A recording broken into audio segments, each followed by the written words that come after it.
லகரம் வலையொலி பார்வையாளர்கள் அனைவருக்கும் அன்பான வணக்கம்.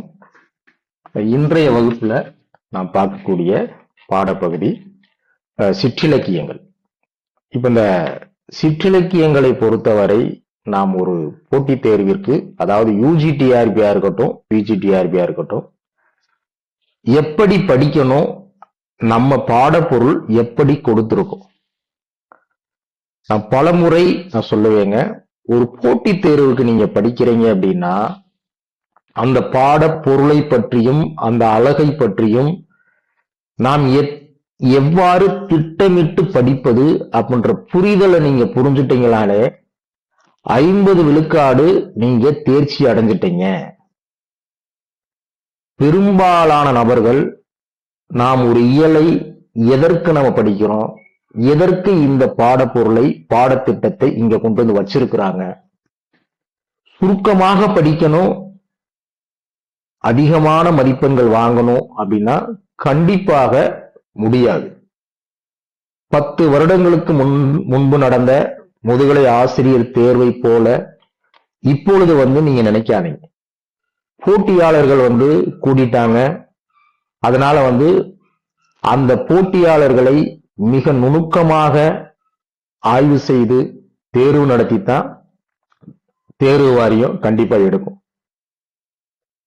இப்ப நம்ம ஒரு புரிதலுக்கான இதெல்லாம் தெரிஞ்சுக்கங்க.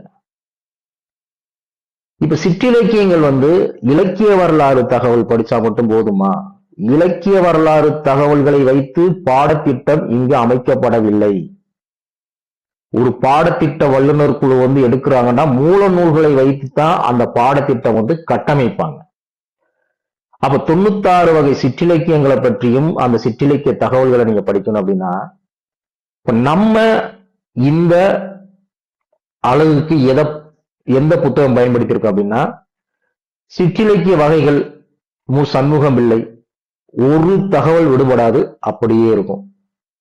சிற்றிலக்கிய வகைகள் மொத்தம் எத்தனை பக்கம்னா ஒரு 210 பக்கம் இருக்குன்னு நினைக்கிறேன்.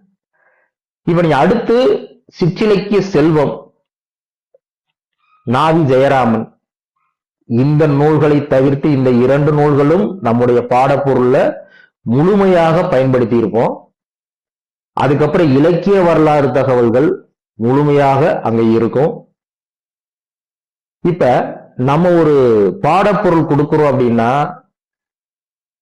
நம்மிடம் படிக்கக்கூடியவங்க அவங்களுடைய பின்னூட்டம் எப்படி இருக்குன்னா, ஐயா நம்ம கொடுத்ததுல இருந்துதான் எல்லா வினாக்கள் வந்துருந்துச்சு அப்படின்றதுதான் எங்களுடைய முதல் திட்டமிடுதல். இதெல்லாம் ஏன்னாங்க நம்ம ஒவ்வொரு பயிற்சி நிறுவனமும் என்ன பண்றாங்க அப்படின்றத நம்மகிட்ட சொல்லுவாங்க. அப்ப எங்க பயிற்சி நிறுவனம் நாங்க என்ன பண்றோம் அப்படின்றத நீங்க படிக்க வர்றவங்க தெரிஞ்சுக்கிற வேண்டாமா? இப்ப நம்ம இந்த பாருங்க, நம்ம பாடப்பொருள் சிற்றிலக்கியத்திற்கு மட்டும் 178 பக்கம் வரும். நீங்க பாத்தீங்க அப்படின்னா 178 பக்கங்க. இப்பயும் நான் உறுதியாக நான் சொல்றேன், சிற்றிலக்கியத்துல ஒரு வினாக்கள் கேட்டாலும், அது எவ்வளவு பெரிய கடுமையான வினாக்கள் கேட்டாலும் நம்ம பாடப்பொருளை விட்டு மீறி போகாது. நீங்க சிற்றிலக்கிய வகைகள் சண்முக சுந்தரம் பிள்ளை புத்தகம், நாவி ஜெயராமன், இந்த புத்தகங்களை எடுத்துக்கிட்டீங்கன்னா ஒரு 420 பக்கத்துக்கு மேல போகும். இலக்கிய வரலாற்று தகவல் சேர்த்தா ஒரு 500-550 பக்கம் போகும். இப்ப நம்ம இதை எல்லாத்தையும் எடுத்து சுருக்கி எந்த தகவலும் விடுபடாம 170 பக்கத்துக்கு மேல நம்ம மெட்டீரியல் நம்ம வச்சிருக்கோம். அப்புறம் எப்படி நம்மளை விட்டு இந்த கேள்வி நம்மள போகும்? கண்டிப்பாக போகாது. சரி, அப்படியே காப்பி பண்ணி வச்சிருக்கிறோமா? கிடையாதுங்க. இந்த பாருங்க, உங்களுக்கு திரையில நான் காட்சிப்படுத்துறேன். நம்முடைய எல்லா மெட்டீரியலும் இப்படித்தான் இருக்கும். நீங்க நாட்டுப்புறையில் எடுத்துக்கோங்க, தனிப்பாடல் எடுத்துக்கோங்க, எதை எடுத்தாலுமே மொழி வரலாறா இருக்கட்டும், மிக நேர்த்தியாக படிப்பதற்கு, அதுல இந்த புதிதாக படிக்கிறாங்க பாத்தீங்களா, அவங்க எல்லாம் கண்ணை கட்டி காட்டுல விட்டது மாதிரி என்னன்னே தெரியாம, ஐயா நான் படிக்கிறதுக்கு ரொம்ப ஆசையா இருக்கேன், எனக்கு ஒண்ணுமே தெரியல, எப்படி படிக்கிறதே தெரியல. வழிகாட்டுதல் மிக மிக இங்க முக்கியங்க. நிறைய நண்பர்களுடைய ஒரு தவறான ஒரு மனப்பான்மை என்ன அப்படின்னா, தமிழ் இதுல என்ன இருக்கு பாத்துக்கலாம், நான் படிச்சிருக்கேன். அதெல்லாம் இங்க வந்து நம்ம வந்து சொல்லக்கூடாது. வழிகாட்டுதல், பாடப்பொருள், கற்பித்தல் முறை, தேர்வு முறை இதெல்லாம் மிக சரியாக இருக்கும் பொழுது உங்களுக்கான வெற்றி வந்து கண்டிப்பாக நீங்க தேடி போக தேவையில்லைங்க, உங்களை தேடி வரும். இப்ப அந்த வகையில நீங்க மூல நூல் படித்தவர்களா இருப்பீங்க. சிற்றிலக்கியம் படிக்கிறப்ப அந்த அறிமுக தகவல் படிக்கிறப்போ ஒரு விதமான பெரும் குழப்ப நிலை நமக்கு இருக்கும். இல்ல மற்ற பயிற்சி நிறுவனங்கள்ல வந்து சும்மா சாதாரணமாக வந்து ஒரு 30 பக்கம் 40 பக்கத்துக்குள்ள வந்து முடிப்பாங்க. நான் உங்களுக்கு வந்து நல்ல லாஜிக்கா நீங்க யோசிச்சு பாருங்க. ஒரு 600 பக்கம் இருக்கக்கூடிய ஒரு பாட பொருளை நான் எப்படி 20 பக்கத்துல சுருக்கி கொண்டு வர முடியும்? நம்மெல்லாம் வந்து இங்க ஆழ்ந்து யோசிக்கணுங்க. ஒரு பள்ளி மாணவன் ஒரு 250 பக்கம் ஒரு தமிழ் பாட புத்தகத்தை அதை சுருக்குறப்ப ஒரு 100 பக்கம் ஒரு பாட பொருளா வருது. அப்போ ஒரு 600 பக்கம் இருக்கக்கூடிய மூலநூல் தகவல்களை சுருக்கணும்னா 200 பக்கம் வரும். அப்ப நாங்க கொடுத்திருக்க பாடப்பொருள் மிக சரியானதுதான். இப்ப நம்ம கொடுத்திருக்கிறதுல வந்து இப்ப நான் வந்து ஒரு அறிமுக வகுப்பாக வந்து நான் உங்களுக்கு சொல்றேன். ரொம்ப அழகா இருக்கும், நீங்க வந்து பாருங்க. 96 வகை சிற்றிலக்கியங்கள் அறிமுகம். இப்ப பிரபந்தம் என்ற சொல்லுக்கு பொருள் வந்து நன்கு கட்டப்பட்டது. இது பள்ளி பாட புத்தகத்திலே இருக்கு, நன்கு கட்டப்பட்டது. இப்ப இந்த பிரபந்தம்ன்ற சொல்லு வந்து மக்கள் மத்தியில பொதுநிலையில வந்து என்ன பொருள்ல வந்து கையாளுறாங்க அப்படின்னா இலக்கியம். இப்ப இலக்கியம்னா என்னது? இலக்கு கூட்டல் ஈயம், ஒரு குறிக்கோளை சொல்றது. ஈயம்னா சொல்லுதல். அப்ப சிற்றிலக்கியங்களை இவ்வாறும் குறிப்பிட்டு வந்தனர். எப்படி குறிப்பிட்டு வந்தனர்? சிறு பிரபந்தங்கள், சில்லறை பிரபந்தங்கள் அப்படின்னு சொல்லி வந்திருக்கிறாங்க. காலப்போக்கில் இச்சொல்லே சிறு பிரபந்தங்களை குறிக்கும் பெயராக வழங்க தலைப்பட்டது. எனவே வடமொழி சொல்லாகிய இந்த பிரபந்தம்.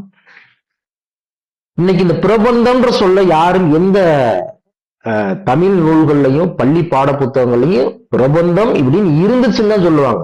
எங்கேயாச்சும் வந்து தலைப்பே கொடுத்துருக்காங்களா பிரபந்தம் அப்படின்ட்டு? ஆனா பழைய பாட நூல்ல நீங்க எடுத்துக்கிட்டீங்க அப்படின்னா இந்த வடமொழி சொல்லும் தமிழ் சொல்லும் பிற மொழி சொற்கள் கலந்த ஒரு புத்தகமா இருக்கும். அதாவது நம்ம எல்லாம் படிக்கிறப்ப. ஆனா இன்னைக்கு இருக்கக்கூடிய தமிழ் பாட புத்தகத்தை நீங்க எடுத்து பாருங்க, மிக அழகாக வண்ணமயமாக மாணவர்கள் வந்து விரும்பக்கூடிய அளவுக்கு வந்து எவ்வளவு பிறமொழி சொற்களை வந்து அங்கு களைய முடியுமோ களைந்துட்டு இன்னைக்கு தூய தமிழை வந்து அதிகமா பயன்படுத்தி இருக்கிறாங்க. பாத்துக்கோங்க, மணிபுரவாள நடை மாதிரி எல்லாம் இப்ப எல்லாம் கிடையாது.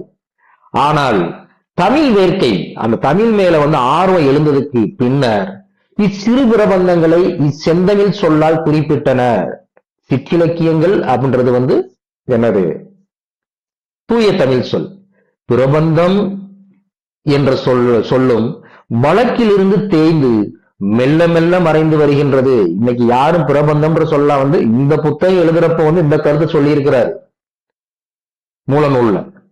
ஆனா இன்னைக்கு யாரு பிரபந்தம் 96 வகை பிரபந்தம் அப்படின்னு நம்ம பாடத்திட்டத்துல வச்சிருக்கிறாங்களா? கிடையாது. 96 வகை சிற்றிலக்கியங்கள்னு தான் தலைப்பு வச்சிருக்கிறாங்க. தமிழில் உள்ள சிற்றிலக்கியங்களை 96 என்னும் தொகையில் அடக்கி கூறுவது மரபு. இதுதாங்க இப்ப இந்த பிஜிடிஆர்பில இப்ப கூட ஒரு கேள்வி வச்சிருந்தாங்க, ரொம்ப அருமையான ஒரு கேள்வி. அதுல முதல் கூற்று எல்லாருக்கும் தெரிஞ்ச கூற்று.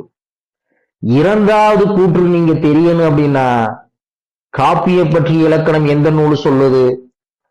நாட்டுப்புறவியலை கொண்டு வந்து அதுல நுழைச்சிருந்தாங்க. அது என்ன கூட்டுன்னு பாருங்க. சிற்றிலக்கியங்களின் இலக்கணத்தை பன்னிரு பாட்டியல், வச்சனந்தி மாலை ஆகிய நூல்கள் கூறுகின்றன. இது சரிதான். சிற்றிலக்கியங்களின் இலக்கணத்தை நாட்டார் இலக்கியங்களும் காப்பிய இலக்கியங்கள் கூறுகின்றன. இந்த கூற்று தவறு. சிற்றிலக்கியங்களை பத்தி நாட்டார் இலக்கியத்திற்கும் நாட்டுப்புற இலக்கியத்திற்கும் முரண்பட்ட கருத்துக்களை வந்து நீங்க நாட்டுப்புறவியல்ல வந்து சண்முக சுந்தரம் ஐயா புத்தகத்துல வந்து கருத்துக்கள் இருக்கும். லூர்து வந்து நாட்டார் வழக்காட்சிகள் சொல்லியிருப்பாரு. ஆனா சண்முக சுந்தரம் நாட்டார் வழக்காட்சிகள் சொல்லக்கூடாது, அப்படி சொன்னீங்கன்னா அது ஒரு வகைக்குள்ள போய் அடங்கிரும். நாட்டுப்புற இயல் என்று சொல்லுவதுதான். அதான் நீங்க அறிமுகம் படிச்சா உங்களுக்கு தெரியும்.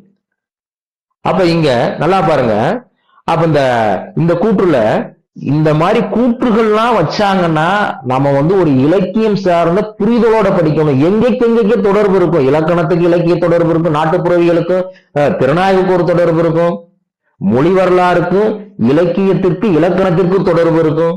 நீங்க சும்மா வந்து ஒரு இயலை படிச்சுட்டு முதுகலை ஆசிரியர் தேர்வை முழுவதுமாக புரிந்து விடலாம் அப்படின்னு நீங்க தவறான எண்ணம் எண்ணாதீங்க. 10 இயலையும் நீங்க ஆழ்ந்து படிக்கிறப்ப முதுகலை ஆசிரியர் தேர்வுன்னா இதைத்தான் சொல்ல வர்றாங்களா அப்படின்றதை நீங்கள் புரிந்து கொள்ள முடியும். பாத்துக்கங்க. இப்ப தமிழ்ல உள்ள சிற்றிலக்கியங்களை 96 என்னும் தொகையில் அடக்கி கூறுவது வந்து ஒரு வழக்கம். 96 என்னும் இவ்வரையறை பிற்காலத்தில் எழுந்த இப்பாட்டியல் நூலில் மட்டுமே குறிப்பிடப்பட்டுள்ளதை காண முடிகிறது, காண்கிறோம். ஏன்னா அந்த பாட்டியல் நூல்கள்லாம் உங்களுக்கு தெரியும். இலக்கண விளக்கமா இருக்கட்டும், பிரபந்த தீவிகை, பிரபந்த மரபியல், நிறைய நம்ம வந்து சொல்லிக்கிட்டே போய்கிட்டே இருக்கலாம். பாட்டியல் என்பது நம்ம இலக்கணத்துக்குள்ள வந்து பாட்டியல்ன்ற ஒரு தலைப்பே நுணுக்கமா வச்சிருக்கிறாங்க. அப்ப 96 என்று சொல்லக்கூடிய இந்த வரையறை பிற்காலத்தில் எழுந்த இப்பாட்டியல் நூல்கள் மட்டுமே குறிப்பிடப்பட்டுள்ளதை காண்கிறோம். 19ஆம் நூற்றாண்டில் எழுந்த இந்நூலில் எந்த நூல்ல பிரபந்த தீவிகை தான் 16ஐ 6இல் பெருக்கி பிரபந்தாதி பலவகை எடுத்துரைக்கின் என வரக்கூடிய தொடர்ல தான் இந்த முதல் செய்யுள்ல வந்து பிரபந்த தீவிகை வந்து 16 பெருக்கல் 6 96 இந்த தொடரை வந்து கையாளுங்க. அடுத்து வந்து பாருங்க, 18ஆம் நூற்றாண்டில் எழுந்த பிரிதொரு பாட்டியல் நூலான இந்நூலிலும் பிள்ளை கவி முதல் புராணம் ஈரா 96 என்னும் தொகையதாம்.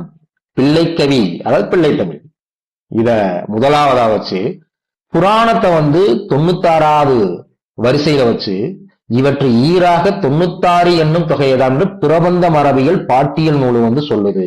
இந்த கருத்து சொல்லுதுங்க. ஆனா உண்மையிலே வந்து பாத்தீங்கன்னா 96 அப்படின்றது வந்து முதல்ல கையாண்டது யாரு? இதெல்லாம் வந்து கால வரிசைப்படி நம்ம வந்து கண்டிப்பாக வந்து நம்ம வந்து பார்க்கணும். பிரபந்த தீவிகை, பிரபந்த மரபியல் பாருங்க, இவை இரண்டிடங்களை தவிர பிற பாட்டியல் நூல்களில் 96 என்னும் வரையறை காணப்படவில்லை. நல்லா தெரிஞ்சுக்கோங்க, 96ன்ற வரையறை வந்து பிரபந்த தீவிகையிலையும் பிரபந்த மரபியல்லையும் தான் சான்றுகளாக வந்து சொல்றாங்க. மற்ற பாட்டியல் நூல்கள்ல வந்து இந்த மாதிரி வந்து சொல்லல. அப்ப 96 அப்படின்னு தான் சொல்லல, நல்லா கவனிக்கணும். 96ன்னு தான் சொல்லல. ஆனா அதற்கு குறைவாக 61 சொல்லி இருக்கிறாங்க, 55 சொல்லி இருக்கிறாங்க, 63 சொல்லி இருக்கிறாங்க. பாத்துக்கோங்க. அதுதான். அடுத்து பாருங்க, பிரபந்த தீபிகை, பிரபந்த மரபியல் இவ்விரு பிற்கால பாட்டியல் நூல்களும் கிபி 1732 வீரமாமுனிவர் இயற்றிய சதுரகராதியில் காணப்பட்ட வரையறை அமைப்பை பின்பற்றி இருக்கக்கூடும் என்று எண்ணலாம். பாருங்க, சதுரகராதியில வந்து என வீரமாமுனிவர் யாரு? கான்ஸ்டான்டின் ஜோசபிஸ்கி 1732 வந்து வீரமாமுனிவர் இயற்றிய 4 கூறுகளின் அடிப்படையில சதுரகராதி இருக்கு பாத்தீங்களா, அதை பின்பற்றி இந்த பிரபந்த தீவிகையும் பிரபந்த மரபியலும் சொல்லி இருக்கலாம். நல்லா யோசிச்சுக்கோங்க. அப்ப வீரமாமுனிவருடைய காலம் என்ன? அதற்கு பின்னாடி வந்த 19ஆம் நூற்றாண்டுல வந்ததுதான் பிரபந்த தீவிகை, 18ஆம் நூற்றாண்டுல வந்ததுதான் எழுதப்பட்டதான் பிரபந்த மரபியல். ஆனா சதுரகராதி பாருங்க 1732 இதை பின்பற்றித்தான் இந்த நூல்கள் வந்து 96ன்றத சொல்லி இருக்கலாம். அடுத்து 13 பாருங்க, சதுரகராதியில் பிரபந்தங்கள் டேஸ் என்னும் வரையறை குறிப்பிடப்பட்டுள்ளது. சதுரகராதியில வந்து என்னென்ன 96 வகை சிற்றிலக்கியங்களை வந்து நம்ம வீரமாமுனிவர் வந்து வகைப்படுத்துறாரு. இந்த வீரமாமுனிவரே எப்படி சொல்லி இருக்கலாம்? அதுதான் இந்த 14வது கேள்வி பாருங்க. ஆயினும் வீரமாமுனிவரே இவ்வரையறையை உண்டாக்கி இருப்பார் என்ற எண்ணம் எண்ணக்கூடாது, எண்ண இயலாது. எப்படி அப்படின்னா, இந்த 19ஆம் நூற்றாண்டு, 18ஆம் நூற்றாண்டு, 17ஆம் நூற்றாண்டு இதற்கு முன்பாகவே ஒருவர் சொல்லி இருக்கிறாரு. அவர் தான் யாரு அப்படின்னா படிக்காசு புலவர். என்ன சொல்லி இருக்கிறாருன்னு பாருங்க. கிபி 1682 முதல் கிபி 1723, இந்த கிபி 1732 வீரமாமுனிவரை இங்கே ஒப்பிட்டு பாருங்க. ஏன்னா நம்ம வந்து ஒரு இலக்கியங்கள் படிக்கிறப்ப கால வரையறை வந்து ரொம்ப ரொம்ப முக்கியமானது. கூற்றுல கொண்டு போய் வச்சான்னா ஒரு மதிப்பெண்களால வேலையை இழந்தவர்களும் இங்கு உண்டு. இப்ப எனக்கு தெரியும். என்கிட்ட படிச்சவங்க நெருங்கி போய் விட்டவங்க அவங்க சொல்றது என்னன்னா, ஐயா நான் ஒரு சில பகுதியில் வந்து நான் குழப்பத்தில் விட்டுட்டேன் நானு. அங்கதான் புரிஞ்சு படிக்கணுங்க. பாருங்க.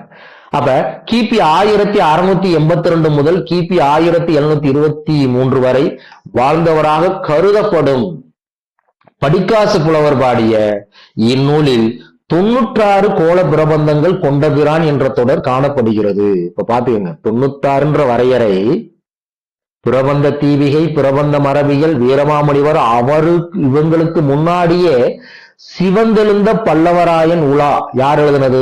படிக்காசு புலவர் எழுதியது. அந்த படிக்காசு புலவர் வந்து 96 அப்படின்ற சொல்ல வந்து பயன்படுத்தி இருக்கிறாரு. இலக்கிய சான்றாக 96 என்ற வரையறை முதலில் இந்நூலில் தான் ஆளப்பட்டுள்ளது. எந்த நூல்ல? சிவந்தெழுந்த பல்லவராயன் உலாவுல தான் படிக்காசு புலவர் வந்து கையாண்டிருக்கிறாரு. அடுத்து பாருங்க, படிக்காசு புலவருக்கு பின் வீரமாமுனிவர் நூலிலும் பாட்டியல் நூல்களிலும், எந்த பாட்டியல் நூல்ல? பிரபந்த தீபிகை, பிரபந்த மரபியல், இந்த மாதிரி நூல்கள்ல அதுக்கப்புறம் வரக்கூடிய அது பன்னீர் பாட்டியலா இருக்கட்டும், வெண்பா பாட்டியலா இருக்கட்டும், நவநீத பாட்டியலா இருக்கட்டும், சிதம்பர பாட்டியலா இருக்கட்டும், இந்த நூல்கள் எல்லாமே வந்து இந்த யாரு படிக்காசு புலவருடைய அந்த தகவலுக்கு அப்புறம் தான் இதை மையமாக வச்சுதான் அதுக்கப்புறம் சொல்லி இருக்கிறாங்க. அடுத்து பாருங்க, 18 கிபி 12ஆம் நூற்றாண்டுக்கு முற்பட்டதாக கருதப்படும். வார்த்தையை நல்லா கவனிக்கணும். கிபி 12வது நூற்றாண்டுக்கு முற்பட்டதாக கருதப்படக்கூடிய பன்னிரு பாட்டியல் சிற்றிலக்கியங்கள் வந்து 96ன்னு சொல்லல. பன்னிரு பாட்டியல் வந்து சிற்றிலக்கியங்கள் வந்து 61 சொல்லுது. கிபி 12ஆம் நூற்றாண்டில் எழுந்த வெண்பா பாட்டியல் வந்து சிற்றிலக்கியங்கள் வந்து 55 அப்படின்னு சொல்லுது. கிபி 14ஆம் நூற்றாண்டில் எழுந்த நவநீத பாட்டியல் வந்து சிற்றிலக்கியங்கள் வந்து 44 அப்படின்னு சொல்றது. கிபி 16ஆம் நூற்றாண்டில் எழுந்த சிதம்பர பாட்டியலில் சிற்றிலக்கியங்கள் 63 அப்படின்ற வரையறையை சொல்லுது. கிபி 17ஆம் நூற்றாண்டில் பிற்பகுதியில் இருந்த இலக்கண விளக்க பாட்டியலில் சிற்றிலக்கியங்கள் 63 அப்படின்னு சொல்லுது. 63 பற்றியும் இலக்கணங்கள் கூறப்பட்டுள்ளன. இங்க 2 கூறுகளா பிரிக்கணும். 96 அப்படின்றத வந்து எந்த பாட்டியல் சொல்லுது, எது முதல்ல அதற்கான குறிப்புகளை வந்து சொல்லுது, யார் யாரு கையாண்டிருக்கிறாங்க, அதுக்கு முன்னாடி இருக்கக்கூடிய நான் சொல்றது வந்து 12ஆம் நூற்றாண்டு 13, 14 இந்த காலகட்டத்தில் 96ன்ற வரையறையை பயன்படுத்தல. அதற்கு குறைவாக பாட்டியல் நூல்கள் வந்து சிற்றிலக்கியங்களை சொல்லுது. பன்னிரு பாட்டியல் காலம் முதல் கிபி 17ஆம் நூற்றாண்டின் பிற்பகுதி வரை பாட்டியல் நூல்களிடையே சிற்றிலக்கியங்கள் இத்துணை என்ற எண்ணிக்கை, அதாவது எண்ணிக்கை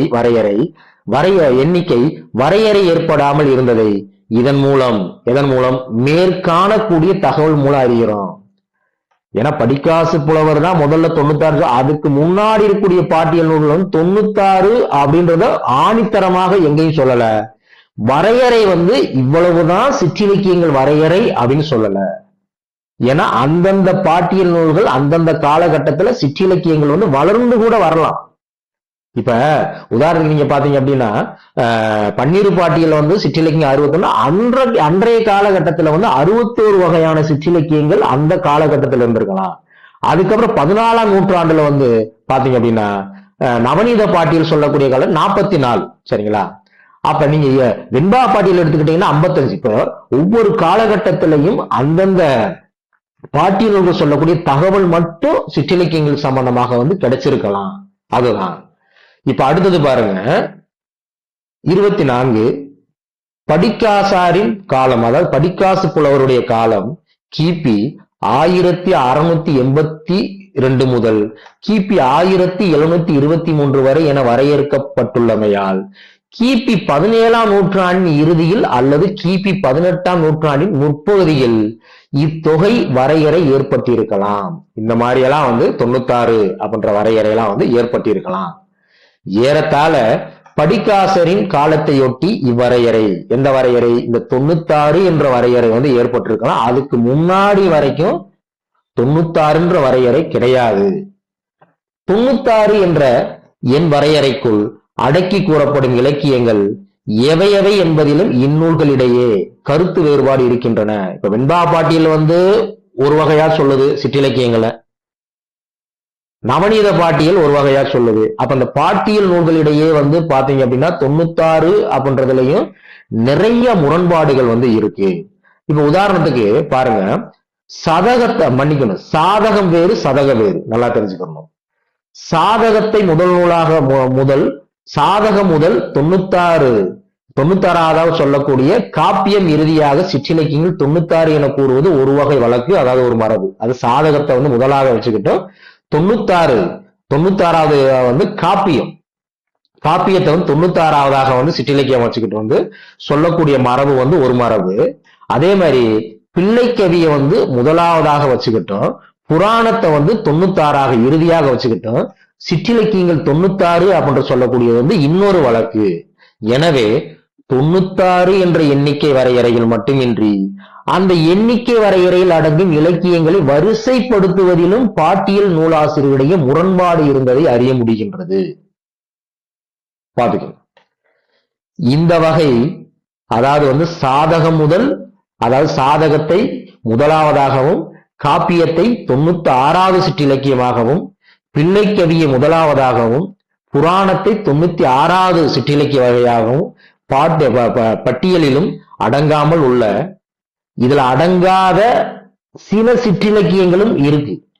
அதாவது இப்ப நம்ம சொன்னோம் பாருங்க, 2 வழக்கு சொன்னோம்லங்க, இதுல அடங்காம இருக்கக்கூடிய, அப்ப இதனால பாருங்க, இதுல அடங்காதது அப்படின்னா 96ஐ தாண்டியும் நிறைய சிற்றிலக்கியங்கள் இருக்குங்க. அதெல்லாம் என்னன்னா, இந்த குடைமங்கலம், தேவபாணி, மரம், யானை தொழில், இன்னிசை தொகை, ஐம்படை விருத்தம், நாளிகை கவி, இல்லற வெள்ளை, செந்தமிழ் மாலை, சிறுகளவழி, மரக்களவழி, கடாநிலை, யாண்டுன்னா ஒண்ணும் கிடையாது, ஆண்டு நிலை, பறைநிலை 30, பறைநிலை 70, 96. இந்த 96 சிற்றிலக்கியம் தனியாவே இருக்கு, நல்லா பாத்துக்கணும். 100, மும்மதத்தானை, மெய்கீர்த்தி முதலிய பல்வகை சிற்றிலக்கியங்களும் இலக்கண நூலில் கூறப்பட்டுள்ளன. என்ன சில பாட்டியல் நூல்ல சொல்லி இருக்கிறாங்க. அந்த 96 வகைக்குள்ள அடங்காத சில சிற்றிலக்கியங்களும் என்னதான் இருக்கா. எனவே 96 என்ற வரையறைக்குள் அடங்காத பல சிற்றிலக்கியங்கள் பாட்டியல் நூலாசிரியர் காலத்திலேயே இருந்தன என்று தெரிகிறது. இப்ப பாட்டியல் நூல் ஆசிரியர்கள் சொல்லப்படாத சிற்றிலக்கிய நூல்களும் அந்த காலகட்டத்துல இருந்திருக்கு. 96 என்ற வரையறைக்குள் அடங்கிய பவனிக்காதல், பவனின்னா உலாங்க, எழுகூட்டி இருக்கை, நம்ம திரு எழுகூட்டி இருக்கையெல்லாம் நம்ம படிச்சிருப்போம். எழுகூட்டி இருக்கை, கடிகை வெண்பா, முதுமொழி காஞ்சி, இயன்மொழி வாழ்த்து, பெருமங்கலம் முதலிய சிற்றிலக்கியங்களுக்கு பன்னிரு பாட்டியல், சிதம்பர பாட்டியல், வெண்பா பாட்டியல் முதலிய நூல்களில் இலக்கணம் கூறப்படவில்லை. இதெல்லாம் கூற்றுல கேட்கலாங்க, நல்லா தெரிஞ்சுக்கோங்க. இப்ப பவனிக்காதல், எழுகூட்டி இருக்கை, இதுல இந்த சிற்றிலக்கியங்களுக்கு இலக்கணம் சொல்லாத நூல்கள் அப்படின்னு கேட்கலாம். அப்ப நம்ம கீழே சாய்ஸ் கொடுத்திருப்பாங்க, பன்னிரு பாட்டியல், சிதம்பர பாட்டியல், வெண்பா பாட்டியல். நம்ம என்ன பண்ணிருப்போம், 96 வகை சிற்றிலக்கியங்களுக்கா இருக்கட்டும், அது 55 இருக்கட்டும், 54 இருக்கட்டும், இதெல்லாம் இலக்கணம் சொல்லி இருக்குல்ல அப்ப நம்ம சொல்லுவோம். இதுதான் சிற்றிலக்கியங்களை பற்றிய என்னது ஒரு புரிதலோட நம்ம படிக்கிறது. அன்பான ஆசிரியர் பெருமக்களே, ஒரு நீண்ட வகுப்பாக போய்கிட்டே இருக்கும்.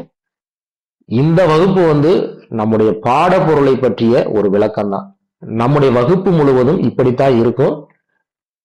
புதிதாக படிக்கிறவங்க, முதுகலை ஆசிரியர் தேர்வுண்டாலே எனக்கு ஒரு மாபெரும் குழப்பம், என்னன்னே தெரியல, சுருக்க குறிப்புகள், அதாவது ஸ்டார்ட் மெட்டீரியல்லாம் இங்க வேலைக்கு ஆகாதுங்க. ஒண்ணு தெரிஞ்சுக்கங்க, பிஜிடிஆர்பி பாடப்பொருளை 1000 பக்கங்களுக்குள்ள அடக்க முடியாது. இதுதாங்க உண்மை. நான் படிச்ச விதம் அதுதான். நான் மூல நூல்களை படித்து முழுமையாக புரிந்து இந்த வேலைக்கு இந்த வகுப்பை நான் தொடங்கி நடத்துறேன். லகரம் புதிய வகுப்பு தான்.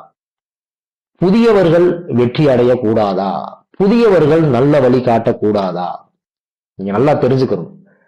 எல்லாமே ஒரு புதுமையிலிருந்து தான் தொடங்குது. எடுத்துடனே 100 பேர்த்த நான் தேர்ச்சி அடைய வச்சிருக்கேன் பொய் சொன்னா நீங்க ஏத்துக்கிறீங்களா? உண்மைக்கு என்றைக்கும் மதிப்பு உண்டுங்க.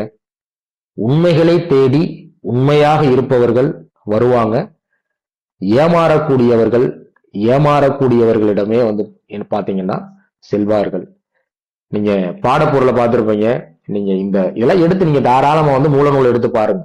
நாங்க மூலநூலை வந்து அப்படியே வந்து காப்பி பண்ணி ஏதோ வந்து நம்ம வந்து கொடுத்தா போதும்லாம் இருக்காதுங்க. மிக நேர்த்தியாக நீங்க படிக்க படிக்க ஒரு பாடப்பொருள் மிக ஆர்வத்தை தூண்டக்கூடியதாகத்தான் எல்லா பாடப்பொருளுமே இருக்குங்க. பாருங்க, இதெல்லாம் நீங்க வந்து மூலநூலை படிக்கிறப்போ ஒரு விதமான குழப்பம் இருக்கும். நம்ம கிட்ட அப்படி படிக்கும் பொழுது அந்த துறையை பற்றிய முழுமையான ஒரு அறிவு உங்களுக்கு வந்து வந்திருக்கும். நல்லா தெரிஞ்சுக்கோங்க.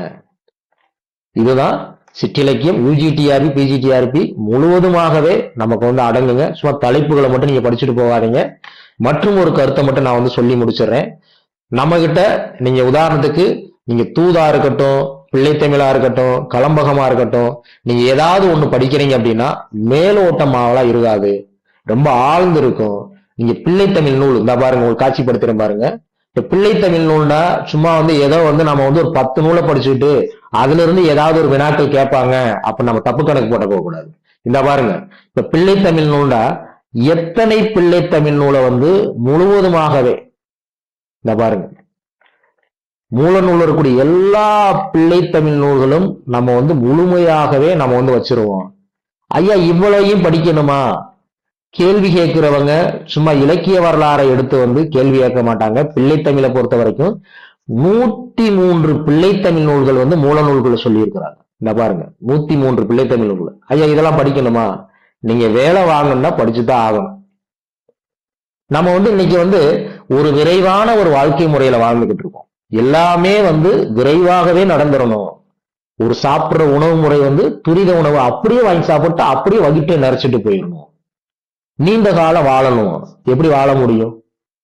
வெற்றி பெறணும் அப்படின்னா ஆழ்ந்து படிக்கணும். எங்களை நகரத்தை பொறுத்தவரை மூல நூலை நீங்க தொடவே வேணாம்.